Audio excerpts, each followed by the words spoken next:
ఒకనాడు మంత్రులు ఎవరైనా మిమ్మల్ని కలిసేటోళ్ళ? ఎప్పుడైనా మీరు ముఖ్యమంత్రిని చూసిండ్రా?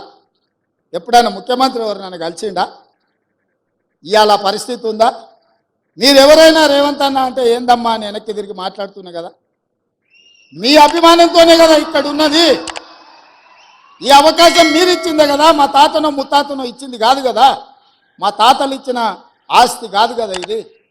అందుకే ఈరోజు మా ప్రభుత్వం, మా మంత్రివర్గ సహచరులు పేదలకు అండగా నిలబడాలన్న ఆలోచనతోటి నిరంతరం మేము పనిచేస్తున్నాము.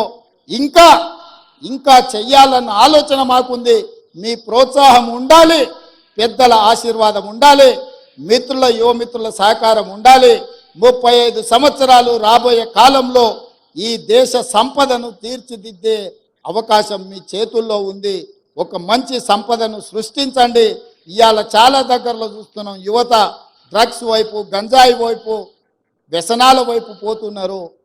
విలువలతో కూడుకున్న జీవితాన్ని ఏ విధంగా ముందుకు తీసుకెళ్లాలో వాళ్ళకు విద్యాబుద్ధులతో పాటు సామాజిక బాధ్యతను కూడా నేర్పండి.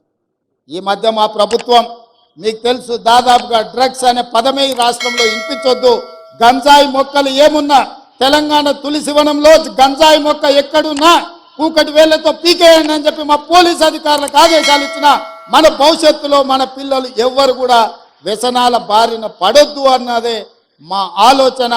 ప్రతి స్కూల్లో మీరు పిల్లలకు వ్యసనాల మీద కూడా, గుడ్ టచ్ బ్యాడ్ టచ్ మీద కూడా మీరు విద్యార్థులకు నేర్పాల్సిన బాధ్యత మీ అందరి మీద ఉన్నది. మీ పట్ల నాకు సంపూర్ణమైన విశ్వాసం ఉన్నది. ఖచ్చితంగా భవిష్యత్ తరాలను మీరు నిర్మిస్తారన్న నమ్మకంతో మరొక్కసారి 6546 ఉద్యోగ నియామకాలు ఇద్దామనుకున్నాం. ఎమ్మెల్సీ ఎన్నికల కోడ్తోని కొన్ని నియామకాలు ఆగినాయి. ఈరోజు 5192 ఉద్యోగ నియామకాలు ఇక్కడ చేపట్టబోతున్నాం. మిగతా వాళ్ళకు కూడా కోడ్ కంప్లీట్ కాగానే వాళ్ళ పత్రాలు వాళ్ళ ఇంటికి చేరుతాయి.